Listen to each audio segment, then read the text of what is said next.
A graça e a paz, irmãos. Eu sou o irmão Vitor. Esse é o canal Como Diz a Escritura. Sejam todos bem-vindos em nome do Senhor Jesus.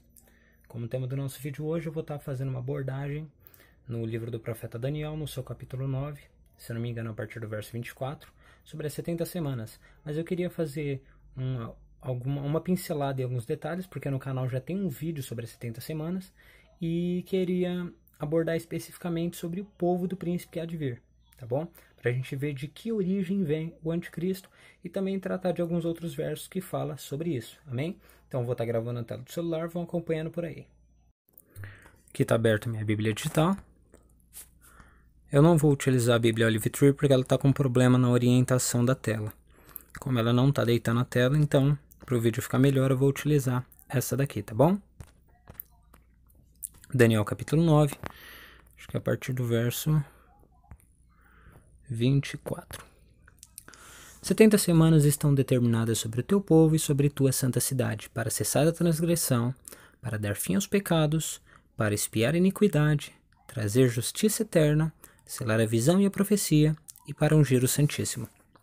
A partir daqui a gente vai tentar fazer verso por verso, amém? Primeiro, a gente precisa entender quem é esse povo de Daniel. Quem é o povo de Daniel?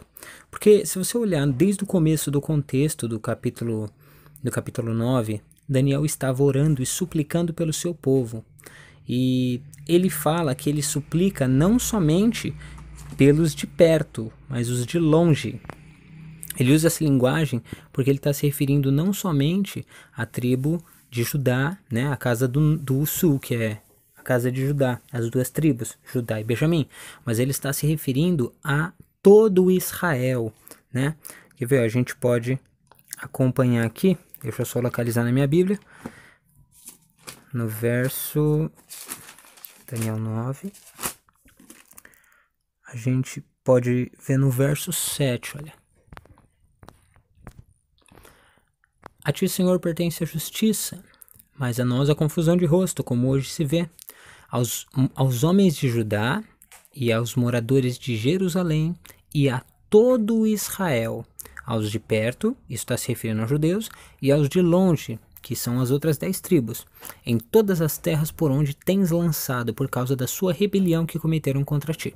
Então, o primeiro ponto é entender para quem está sendo direcionada essa profecia. Porque muitos dizem que essa profecia não incumbe na igreja, não tem nada a ver com os gentios, né?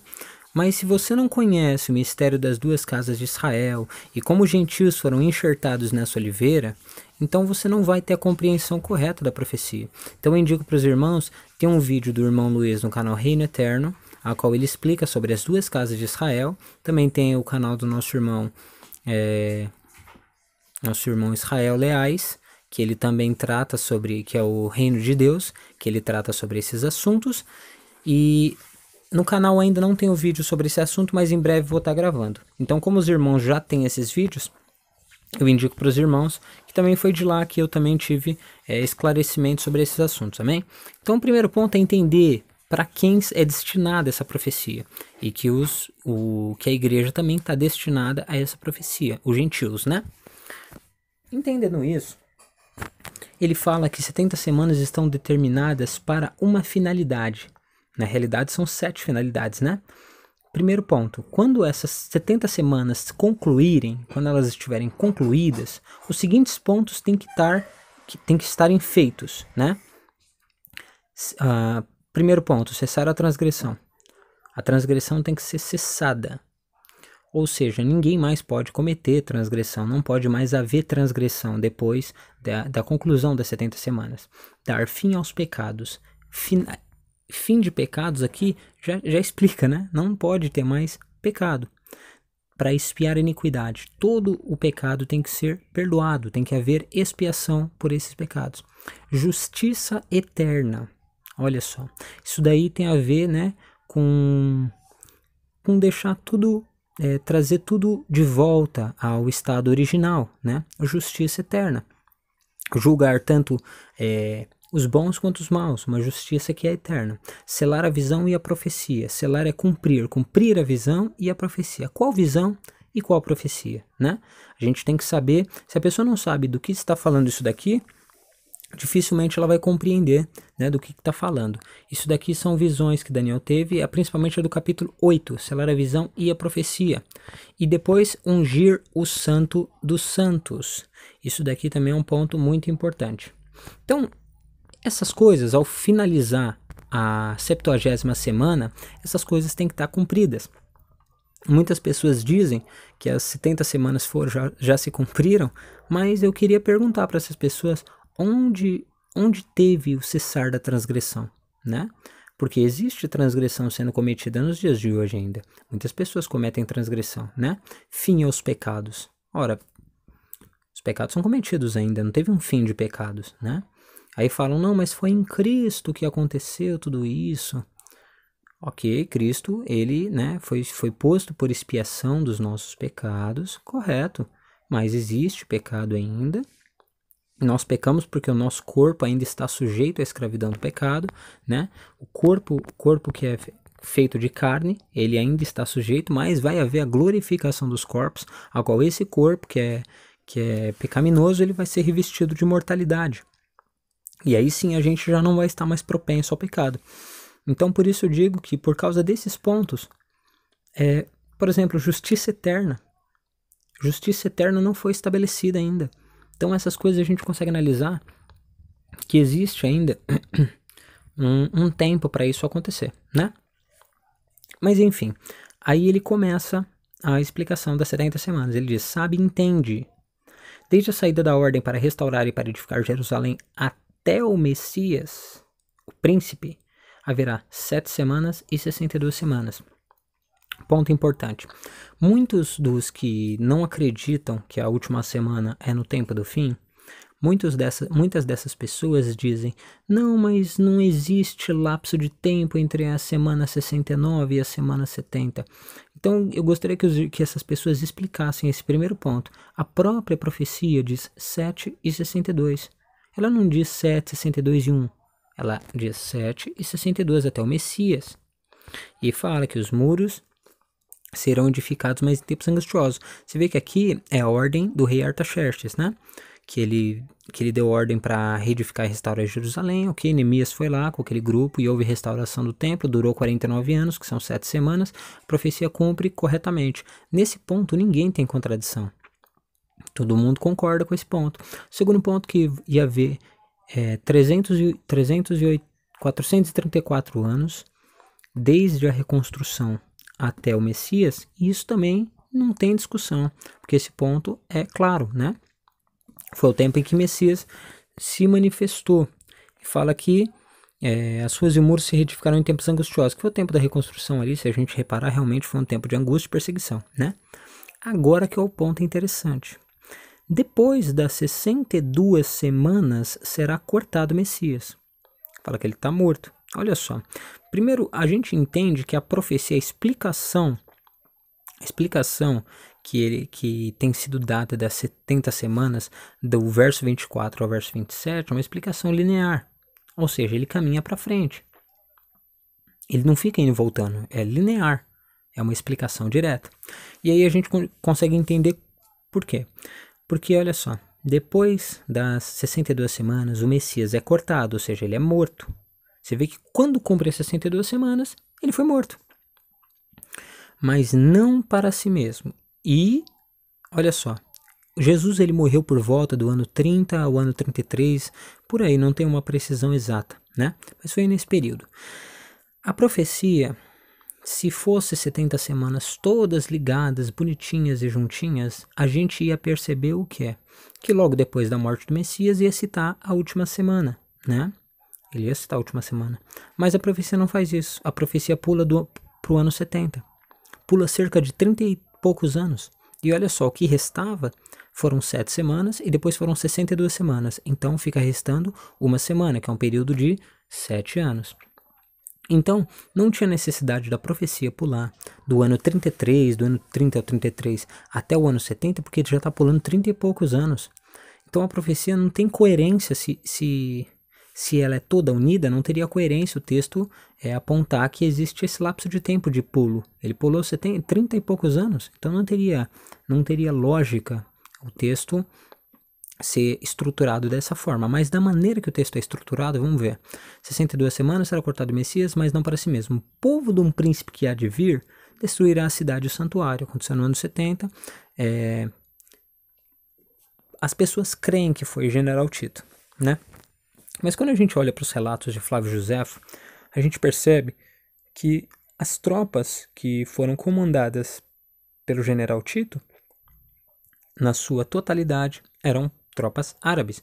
Eu vou colocar na tela do celular, como auxílio, o nome das tropas, né? A gente consegue perceber que todas as tropas na sua etnia eram árabes. Então ele fala, o povo do príncipe que há de vir destruirá a cidade. E todo o povo que destruiu a cidade era árabe. Então disso a gente já consegue perceber, né, de onde vai vir o anticristo, né? Porque muitos de nós temos olhado para a Europa como se ele fosse ser italiano, europeu, porque supostamente quem destruiu foram os romanos. Mas quando a gente analisa esse texto dessa maneira, que a gente vai nos relatos históricos de Flávio Josefo, a gente percebe que foram essas tropas árabes que destruíram o santuário, né? E destruirá a cidade e o santuário, e o seu fim será como inundação. Essa palavra inundação é uma visão de rios, né, invadindo. Toda vez que a Bíblia cita de rios, na Bíblia, ela na maioria das suas vezes tem a ver com exércitos, né? Então, será como inundação. E até o fim haverá guerra. Estão determinadas as solações. Olha só, do ano 33, onde o Messias foi cortado, ele pula para o ano 70, explica a invasão do templo, e depois ele pula para o tempo do fim, porque ele fala, até o fim haverá guerras. Então olha só, ele arrasta a última semana para o tempo do fim. Não é uma interpretação futurista que faz isso, mas é o texto, né, que abre esse lapso de tempo. Aí a gente entra nesse ponto. Ele firmará aliança com muitos por uma semana. Você veja que esse ele é um sujeito oculto, então a gente precisa descobrir quem é esse sujeito. Ora, para a gente descobrir esse sujeito, regra de interpretação, a gente tem que ver qual que é o último sujeito que foi indicado na frase. E quando a gente vai voltando os versos, a gente percebe, né, que o último sujeito a ser citado é o príncipe que há de vir, que fala o povo do príncipe que há de vir, porque tem um príncipe que virá. Tem um príncipe que virá. Então a profecia, primeiro, muitas pessoas falam que é Cristo. Esse do versículo 27. Se fosse Cristo, eu pergunto, onde está esse príncipe que há de vir? Porque o texto citou que um príncipe que iria vir, mas não fala nada sobre ele. Entende? E outro ponto, esse príncipe que há de vir é o último sujeito citado. Você vê que o Messias é citado um pouco antes, né? Depois de 62 semanas será cortado o Messias, aquele é citado, mas não para si mesmo. E o povo do príncipe que há de vir, aí é citado o príncipe que há de vir. E depois, né, nenhum outro indivíduo é citado. Então no verso 27 fala, ele firmará uma aliança com muitos por uma semana. Ele quem? O anticristo. Mas vamos colocar se fosse Cristo para ver se tem coesão, né?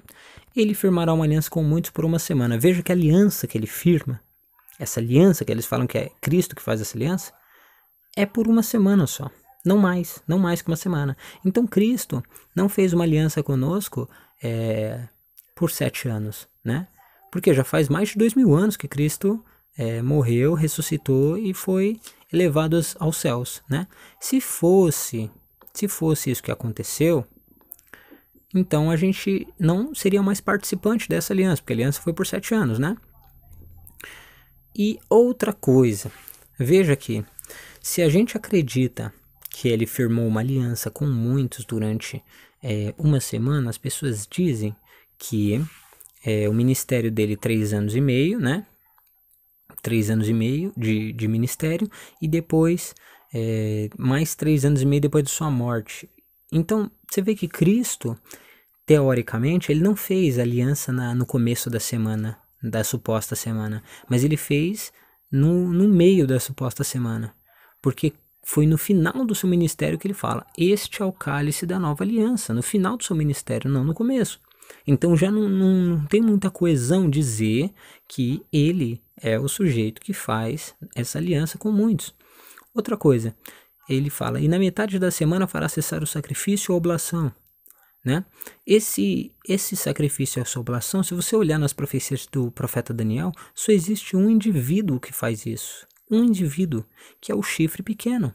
O chifre pequeno, que ele faz cessar o sacrifício e a oferta de manjares, sempre. Sempre esse sujeito. Então, por que agora em Daniel 9, que é uma reconstrução da mesma profecia? As revelações que Daniel teve foram revelações progressivas, que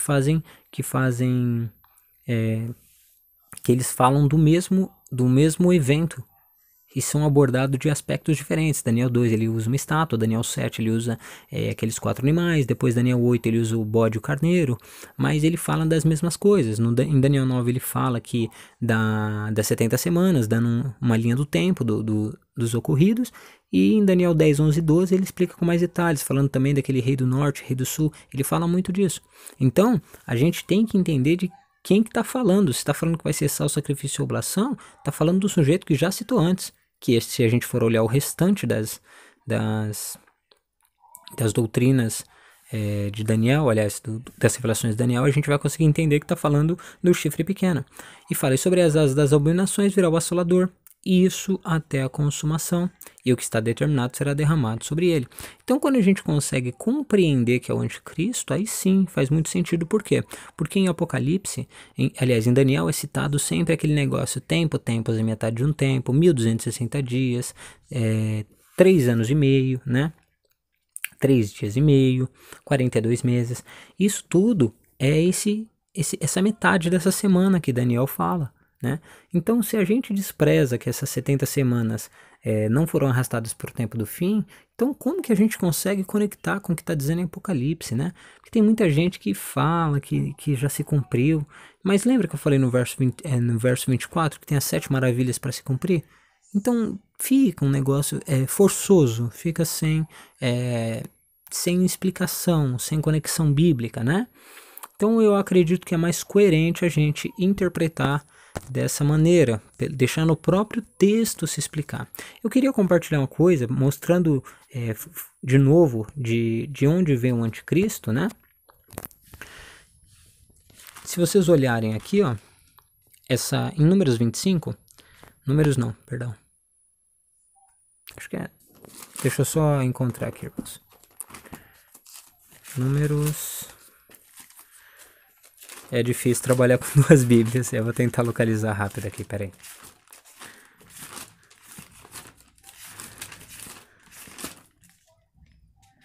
Números 24. Tá. Eu já tenho um vídeo no canal falando sobre isso, né? Você vê que o profeta Balaão, ele tem algumas revelações concernentes ao tempo do fim. O profeta Balaão, ele tem 4 revelações, né? E das 4 revelações... 2 são mais interessantes do que as 2 primeiras. As 2 últimas são mais interessantes. Por quê? Porque as 2 primeiras revelações, ele vai como quem adivinha, né? E Deus muda as palavras dele e ele, em vez de amaldiçoar pela ordem de Balaque, ele abençoa, né? Agora, quando são as últimas 2, você vê que ele olha para os montes, né? Isso aparece no capítulo 24, no verso 2, se não me engano, ó. E levantando Balaão seus olhos e vendo Israel que estava acampado segundo suas tribos, veio sobre ele o Espírito de Deus e proferiu sua parábola e disse: Fala, Balaão, filho de Beor. Você vê que o Espírito de Deus veio sobre ele. Diferente, olha, diferente do que acontece nas outras visões. E aí ele começa a explicar, ele fala um pouco sobre Cristo, né? Não vou entrar porque já tem um vídeo no canal falando sobre isso. Ele fala sobre esses pontos e ele entra num ponto interessante no verso 23 e 24, olha só.